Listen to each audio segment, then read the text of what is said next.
Louvado seja nosso Senhor Jesus Cristo, para sempre seja louvado. Seja bem-vindo a você que está agora assistindo esse vídeo no canal Sou Católico. A nossa resposta de hoje é: qual é o fundamento bíblico para o celibato dos padres? A pergunta que nós recebemos é de um irmão nosso que há dúvidas sobre a fundação bíblica, ou seja, os fundamentos bíblicos, sobre o celibato clerical. Ele tem recebido algumas acusações de alguns protestantes desorientados e sem informação, que dizem que o fundamento do clero, do celibato clerical, é puramente da igreja, para apoio de outras questões que não sejam questões eclesiásticas. Eles chegam até a usar de meios baixos, dizendo que era para apoio do homossexualismo e coisa e tal. Mas isso é desinformação deles, né? Então, antes de nós respondermos essa pergunta, eu quero que você deixe aqui embaixo a sua pergunta, a sua dúvida. E se você quer que a gente esclareça melhor alguma coisa, também deixa aqui a sua pergunta, que nós vamos ter o maior prazer em responder no mais rápido possível. Mas antes disso, eu vou pedindo que você deixe aqui embaixo o seu like para dar uma forcinha a esse canal, para que outras pessoas também recebam outros vídeos como esse de informação católica. E bora para a resposta. Bom, a primeira passagem que nós encontramos sobre o fundamento clerical é sobre o 1 Coríntios capítulo 7, versículo 31.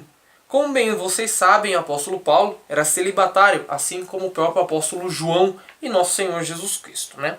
E o apóstolo Paulo, no capítulo 7, ele vai tratar um capítulo inteiro sobre o matrimônio e o celibato. Ele mesmo diz que, na opinião dele, deveriam ficar como estão, né? Ser como ele vai dar como exemplo. E aqui na passagem do capítulo 7 de 1 Coríntios, versículo 31, o apóstolo Paulo vai dizer as seguintes palavras, apoiando o celibato clerical. Os que usam deste mundo, como se dele não usasse, porque a figura deste mundo passa. Quisera ver-vos livre de toda preocupação. O solteiro cuide das coisas que são do Senhor e de como agradar o Senhor. O casado preocupe-se com as coisas desse mundo, procurando agradar as suas esposas. Assim o apóstolo dá esse pequeno fundamento e segue outra parte do texto em que ele continua o texto confirmando a opinião dele sobre o celibato clerical. Essa é a opinião do apóstolo Paulo. A segunda leitura, que também é o fundamento sobre o celibato clerical, se encontra na leitura de Mateus capítulo 19 e o versículo 31, em que Nosso Senhor, debatendo sobre o matrimônio, sobre dar a carta de divórcio ou não, ele responde então à multidão que o divórcio surgiu pela dureza do coração deles e não pela vontade de Deus ou pela origem do matrimônio, né?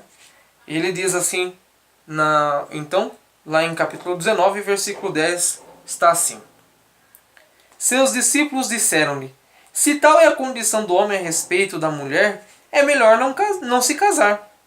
Respondeu ele, Jesus: nem todos são capazes de compreender o sentido desta palavra, mas somente aquele que foi dado, porque há eunucos que são desde o ventre de suas mães, e há eunucos tornados tais pelas mãos dos homens, e há eunucos que assim mesmo se fizeram eunucos por amor do reino. Quem puder compreender, compreenda. Então, aqui o nosso Senhor Jesus Cristo já vai dando o sentido de há pessoas que nasceram com o dom do sacerdócio, que já nasceram com tais graças, forças o suficiente para viver o seu amor pelo reino. E não por simplesmente negar o matrimônio por ser uma coisa ruim. Pelo contrário, a vocação sacerdotal surge de uma união de um matrimônio. O sacerdote renuncia o matrimônio por amor ao reino de Deus. E não por ser uma coisa ruim, porque pelo contrário, o matrimônio é uma coisa muito boa. É uma coisa abençoada e fantástica de Deus. É um sacramento da igreja. É o matrimônio. Mas ele renuncia por amor a nosso Senhor Jesus Cristo. E a terceira e última passagem bíblica do fundamento, até aliás eu esqueci de dizer, que aqui na nossa Bíblia de Testemunha de Jeová, como vocês sabem que eu tenho aqui, ó, né? Tradução do Novo Testamento, das Escrituras Sagradas, vai dizer também A mesma coisa que a Igreja Católica sempre falou do celibato clerical no capítulo 19, versículo 10. Os discípulos disseram-lhe: se esta é a situação do homem com sua esposa, não é aconselhável casar-se. Disseram-lhe ele: nem todos os homens dão lugar a esta palavra, mas somente os que é dado, os sacerdotes. Pois há eunucos que nasceram tais do ventre de suas mães, e há eunucos que foram feitos eunucos pelos homens, e há eunucos que se fizeram eunucos por causa do reino de Deus.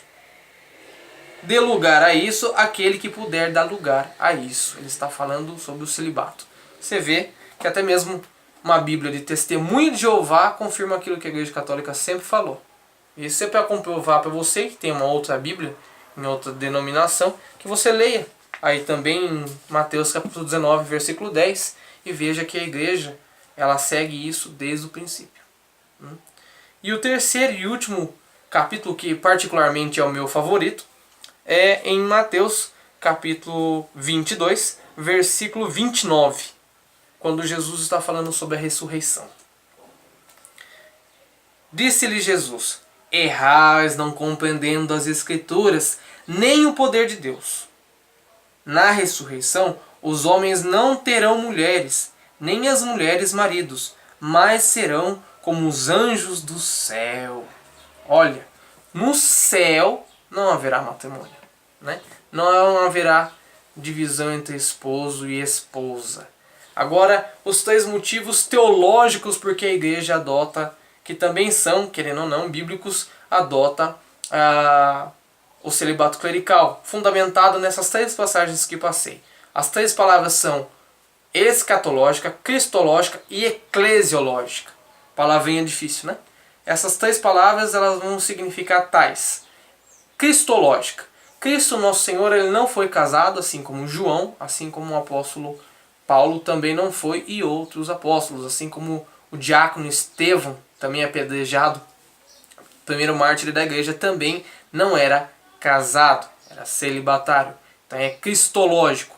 Eclesiológico, pela passagem que eu acabo de ler para vocês, em Mateus capítulo 19, em que o eunuco vive por amor ao reino.